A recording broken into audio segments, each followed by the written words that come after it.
Hello everyone, welcome back to Prepnation. तो चलिए फिर बिना समय गवाए 25 दिसंबर के मोस्ट इम्पॉर्टेंट करंट अफेयर्स और उनसे जुड़े स्टैटिक जीके को इस लेक्चर में कवर करते हैं। जिसमें पहला क्वेश्चन है, in which state UT India's longest escape tunnel was completed by the Indian Railways. किस राज्य या केंद्र शासित प्रदेश में भारत की सबसे लंबी एस्केप टनल भारतीय रेलवे द्वारा पूरी की गई है? तो किया गया है ऑप्शन ए जम्मू कश्मीर में। Option A Jammu and Kashmir. तो जो भारत का सबसे लंबा एस्केप टनल है, जिसकी कुल लंबाई है अप्रोक्स 13 किलोमीटर, और वहीं इसे बनाया गया है बनिहाल कटरा रेलवे लाइन पे, जो कि अभी अंडर कंस्ट्रक्शन में है। और वही जो ये एस्केप टनल बनाया गया है, इसका जो मेन यूज होता है कि कभी इमरजेंसी के केस में इस टनल के थ्रू रेस्क्यू कराया जा सके। वही जम्मू कश्मीर में टनल है, तो जान लीजिए जम्मू कश्मीर यूटी बना था 31 अक्टूबर 2019 को। वही जम्मू कश्मीर में 20 जिले हैं, तो वही जम्मू कश्मीर का 2 कैपिटल है, जिसमें श्रीनगर जो है वो समर कैपिटल है और वही जम्मू जो है वो विंटर कैपिटल है। तो इसे आप ऐसे याद रखिएगा कि एस से समर होता है और एस से श्रीनगर, और वही जम्मू को आप ऐसे याद रखेंगे कि विंटर में बर्फ जम गया है, तो जम्मू विंटर कैपिटल और श्रीनगर समर कैपिटल। और वहीं इसके साथ जो जम्मू कश्मीर के लेफ्टिनेंट गवर्नर है वो है Manoj Sinha ji, Manoj Sinha. Who launch India's first surety bond insurance product from Bajaj Allianz. Bajaj Allianz से भारत का पहला जमानत बॉन्ड बीमा उत्पाद किसने लॉन्च किया?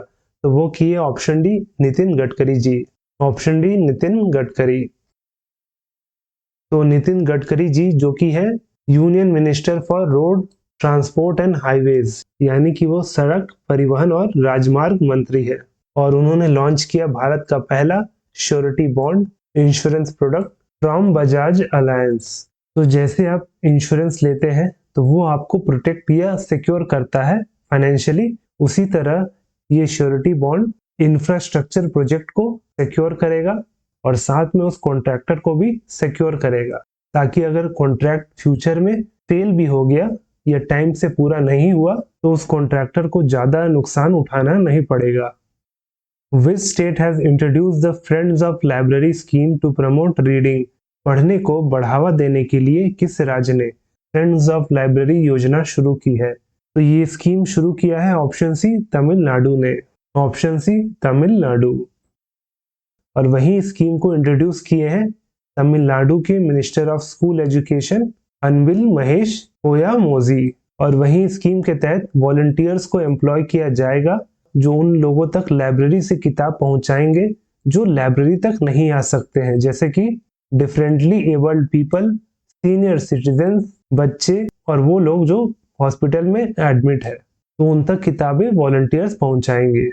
वही बात तमिलनाडु की हो रही है। तमिलनाडु की राजधानी चेन्नई है, वहां पे कुल 38 जिले हैं यानी कि 38। वही सीएम है एमके स्टालिन और गवर्नर है आरएन रवि। और वहां जो स्टेट लेजिस्लेटिव असेंबली है उसमें कुल 234 सीटें हैं। Who was appointed as the chairperson of the atomic energy regulatory board. परमाणु ऊर्जा नियामक बोर्ड के अध्यक्ष के रूप में किसे नियुक्त किया गया था? तो नियुक्त हुए हैं option A Dinesh Kumar Shukla ji. Option A Dinesh Kumar Shukla ji. तो अपॉइंटमेंट कमिटी ऑफ कैबिनेट ने अप्रूव किया है ये अपॉइंटमेंट, और वहीं इस अप्रूवल के तहत senior nuclear scientist Dinesh Kumar Shukla ji को अपॉइंट किया गया है as chairperson of the atomic energy regulatory board, और ये अगले 3 सालों तक इस पद पे बने रहेंगे। और वहीं ये सक्सीड कर रहे हैं जी नागेश्वर राव जी को, जो कि इससे पहले इस पद पे कार्यरत थे। वहीं इससे पहले दिनेश कुमार शुक्ला जी AERB के यानी कि एटॉमिक एनर्जी रेगुलेटरी बोर्ड के ही एग्जीक्यूटिव डायरेक्टर थे, तो एक तरीके से इनका प्रमोशन हो गया है। वहीं बात करें एटॉमिक एनर्जी रेगुलेटरी बोर्ड की, तो ये 15 नवंबर 1983 को फॉर्म हुआ था और इसका हेडक्वार्टर है Mumbai. Who among the following is the author of the book The Light We Carry Overcoming in Uncertain Times? निम्नलिखित में से कौन The Light We Carry Overcoming in Uncertain Time पुस्तक के लेखक है? तो इस किताब को लिखी है option D Michelle Obama. Option D Michelle Obama, जो कि बराक ओबामा की वाइफ है। तो मिशेल ओबामा ने लिखा है the light we carry overcoming in uncertain times, और इस किताब को पब्लिश किया है क्राउन पब्लिशिंग ने। तो बस यही इंपॉर्टेंट है इस सेक्शन से। Who has been named as PETA India's Person of the Year 2022?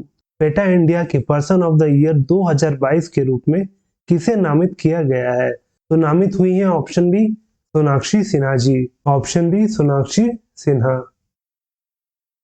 तो अभिनेत्री सोनाक्षी सिन्हा बनी है पीटा इंडिया की 2022 पर्सन ऑफ द ईयर, और वहीं ये टाइटल इन्हें मिला है for advocating animal adoption and vegan fashion. और इसके साथ ही जॉन अब्राहम और फतीमा सना शेख बनी है पेटा इंडिया की most beautiful vegetarian celebrities of the year.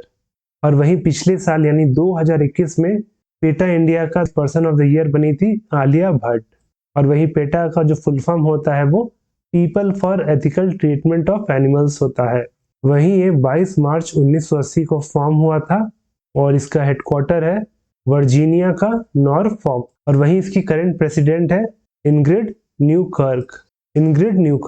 और वहीं बात करें पेटा इंडिया की, तो ये फाउंड किया गया था वर्ष 2000 में और इसका हेडक्वार्टर मुंबई में है।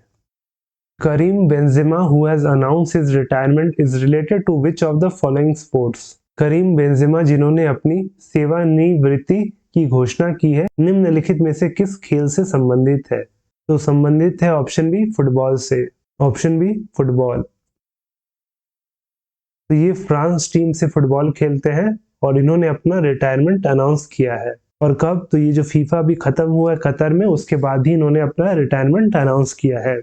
वहीं इन्होंने डेब्यू किया था मार्च 2007 को और तब से लेकर अभी तक इन्होंने 97 अपीयरेंस किया है, यानी 97 मैचेस खेले हैं, जिसमें कि उन्होंने 37 गोल स्कोर किए हैं। और वहीं इसके साथ कतर में जो फीफा वर्ल्ड कप चल रहा था उसमें ये पार्टिसिपेट नहीं कर पाए थे क्योंकि इनका थाई में इंजरी था। वहीं आपको पता होगा कि फीफा का जो फाइनल हुआ था उसमें फ्रांस और अर्जेंटीना फाइनल में पहुंचा था, जिसमें अर्जेंटीना ने फ्रांस को 4-2 से हराया था। Pink panther who won the 9th season of Vivo pro kabaddi league is team of which city? Vivo pro kabaddi league का 9वां सीजन जीतने वाली पिंक पैंथर किस शहर की टीम है? तो वो है ऑप्शन ए जयपुर की, ऑप्शन ए जयपुर। तो इस प्रो कबड्डी का जो 9th सीजन था उसमें विजय बना है जयपुर का पिंक पैंथर और उसने फाइनल में हराया पुनेरी पल्टन को बाई 33-29। वहीं इस फाइनल मैच का आयोजन मुंबई के सरदार वल्लभ भाई पटेल इंडोर स्टेडियम में किया जा रहा था। और वहीं जयपुर पिंक पैंथर का ये सेकेंड विन था इस प्रो कबड्डी लीग में। इससे पहले वो पहला सीजन के विनर रह चुके हैं जो हुआ था 2014 में।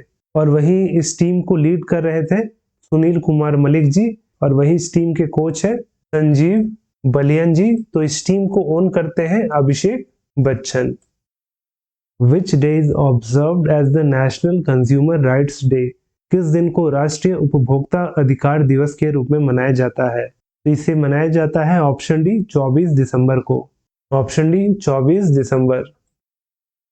तो हर साल 24 दिसंबर को मनाया जाता है नेशनल कंज्यूमर राइट डे। और वहीं आपसे पूछ सकता है कि 24 दिसंबर ही क्यों? क्योंकि जो ये कंज्यूमर प्रोटेक्शन एक्ट 1986 का बिल था, इसे प्रेसिडेंट द्वारा एसेंट मिला था 24 दिसंबर को, तो उसी दिन से इस दिन को सेलिब्रेट किया जाता है। वहीं इस वर्ष का जो थीम है वो है fair digital finance, fair digital finance.